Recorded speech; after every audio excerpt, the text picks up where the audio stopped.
नमस्कार. आज मी तुम्हाला चंपाषष्ठीच्या दिवशी कुत्र्याला कशाचा नैवेद्य खाऊ घालायचा ते सांगणार आहे. आता सुरू आहे मार्गशीर्ष महिना आणि हा महिना अतिशय पवित्र असा महिना मानला जातो. आज आहे चंपाषष्ठी.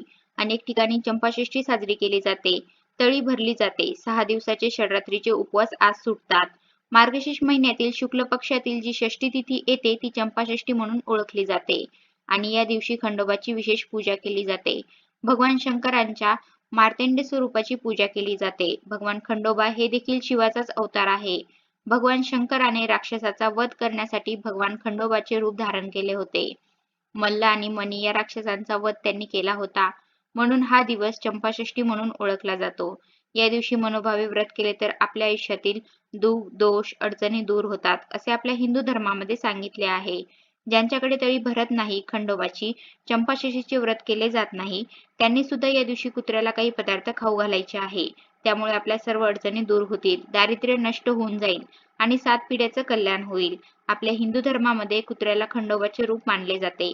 खंडोबा दुसरा तिसरा कोणी नसून भगवान शंकराचाच अवतार मानला जातो. त्याचबरोबर कुत्रा जो आहे त्याला त्याचं वाहन मानलं जाते आणि म्हणूनच चंपाषष्ठीच्या दिवशी कुत्र्याची सेवा करायला देखील अतिशय महत्त्व दिलं जाते. या दिवशी आपल्या घरी जर कुत्रा असेल तर त्याची आवर्जून पूजा करा. या दिवशी चुकूनही चप्पल किंवा काठीने वगैरे कुत्र्याला मारू नका. उलट मी जी वस्तू सांगणार आहे ती त्याला खाऊ घाला. त्यामुळे तुमच्या घरातील संकट, दारिद्र्य दूर पळून जाईल आणि घरातील मुलांची प्रगती होण्यास मदत होईल. अडचणी दूर होतील. चंपाषष्ठीच्या दिवशी कुत्र्याला पूजा करून बाजरीची भाकरी आणि वांग्याचं भरीत खाऊ घालतात.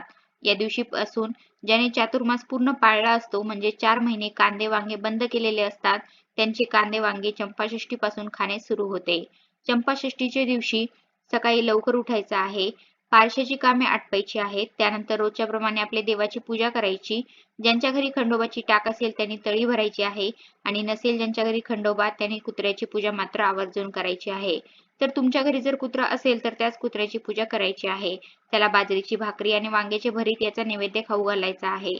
पण जर कुत्रा नसेल तर नैवेद्य कसा खाऊ घालायचा हा देखील प्रश्न तुम्हाला पडू शकतो. तर काय करायचं, तांदूळाची रास घ्यायची आणि देवाच्या समोर पाटावर तांदूळाने कुत्रा काढायचा. त्या कुत्र्याची पूजा करायची आणि नंतर आपण घरी केलेला जो स्वयंपाक आहे बाजरीची भाकरी आणि भरीत तो नैवेद्य त्या तांदळाच्या आपण पूजा केलेल्या कुत्र्याला नैवेद्य दाखवायचा आणि नंतर मग दिवसभरामध्ये तुम्हाला कुठेही कुत्रा दिसला तर तो नैवेद्य तुम्ही कुत्र्याला खाऊ घालू शकता. कारण आपल्यामध्ये प्रथा अशी आहे की नैवेद्य दाखवल्याशिवाय आपण जेवण करत नाही. मग जर तुमच्या घरी कुत्रा नाही आहे आणि आजूबाजूला जर तुम्हाला कुठे कुत्रा दिसला नाही तर तुम्ही दिवसभर उपाशी राहणार का? नाही. म्हणून त्यासाठी आपण ही कुत्र्याची तांदूळाची राशीने प्रतिमा करणार आहोत आणि त्या प्रतिमेला नैवेद्य दाखवणार आहोत आणि नंतर तो नैवेद्य तसाच ठेवून जेव्हा जिथे कुठं कुत्रा दिसेल तेव्हा त्या कुत्र्याला तो नैवेद्य खाऊ घालायचा. असेही केले तरी चालते. नाहीतर तुमचे शेजारी वगैरे कुत्रा असेल तर त्यांना देखील नैवेद्य खाऊ घालू शकता. आणि जर या दिवशी तुम्हाला काळा कुत्रा जर दिसला तर त्याची पूजा आवर्जून करा. सोमवारी ही आपली चंपाषष्ठी आलेली आहे आणि काळ्या कुत्र्याचे असे विशेष महत्त्व आहे. आपण शेजारची पूजा करणारच पण नैवेद्य दाखवायचा म्हणून कोणत्याही कुत्र्याजवळ जायचं नाही. कारण कुत्रा इजा करू शकतो. तसेच कुत्र्याची पूजा करताना त्याला भंडारा म्हणजे हळद हे नक्की लावायचं आहे. जर तुमच्या घरी जेजुरीची हळद असेल, जेजुरीचा भंडारा असेल तर तो आपल्या घराच्या म्हणजे चंपाषष्ठीच्या दिवशी आपल्या घराच्या चारही बाजूने चारही कोपऱ्यात तो उधळायचा आहे.